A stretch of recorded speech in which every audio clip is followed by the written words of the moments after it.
What if I told you DeFi didn't just get hacked, it got outplayed? In April 2026, over $600 million vanished in weeks. Not because of bugs, not because of bad code, but because the attackers figured out something deeper. Let's break it down. It all started on April 1st with Drift Protocol, one of the biggest players on Solana. But here's the twist. There was no smart contract exploit. Instead, attackers spent 6 months pretending to be trusted insiders. They built relationships, gained access, and then signed the transactions themselves. $285 million drained in just 12 minutes. And that was just the beginning. On April 18th, a massive exploit hit Kelp DAO via Layer 0. The issue? A single weak verifier. That one weak point allowed attackers to unlock fake collateral. And that's where things spiraled. They took those assets and moved straight into Aave, borrowing real liquidity against fake value.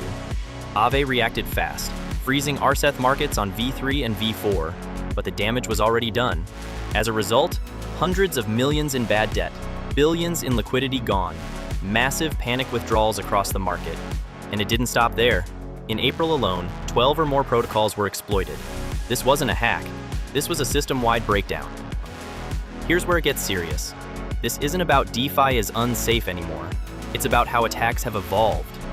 Groups like Lazarus Group aren't just hacking code. They're running long-term operations, social engineering, fake identities, team infiltration, governance manipulation, even AI-powered phishing and deepfakes. This is no longer hacking. This is strategy. And there's a second problem, even bigger. DeFi is now hyper-connected.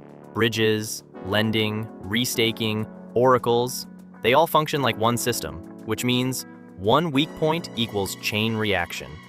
That's exactly what happened with Kelp DAO. A single vulnerability triggered losses across multiple protocols instantly. And let's be honest, many projects made it easier. In the race to launch fast, they chose weak multisigs, no time locks, single verifiers. Audits can catch bugs, but they can't stop people from being manipulated. Meanwhile, TVL is growing. More money, more targets. And trust? Still fragile. One major exploit, and the entire market starts to panic. So who actually benefits? Indirectly, short sellers, by profiting from token crashes. Competitors, as users move to safer platforms. Even insurance protocols, as demand spikes. But the bigger picture? The entire ecosystem loses. Every exploit destroys trust, slows new capital inflow, gives regulators more reason to step in. So what does this mean for DeFi? The risks have changed. It's no longer just about code. It's about people, governance, and connections.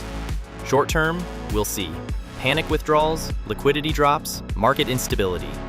But long term, DeFi has to evolve. Projects need strong multisigs with time locks, multiple independent verifiers, real-time monitoring, better team and partner vetting. And for users, you need to adapt too. Don't keep everything in one protocol. Revoke approvals regularly. Use hardware wallets. Always double-check transactions. Because April 2026 proved one thing.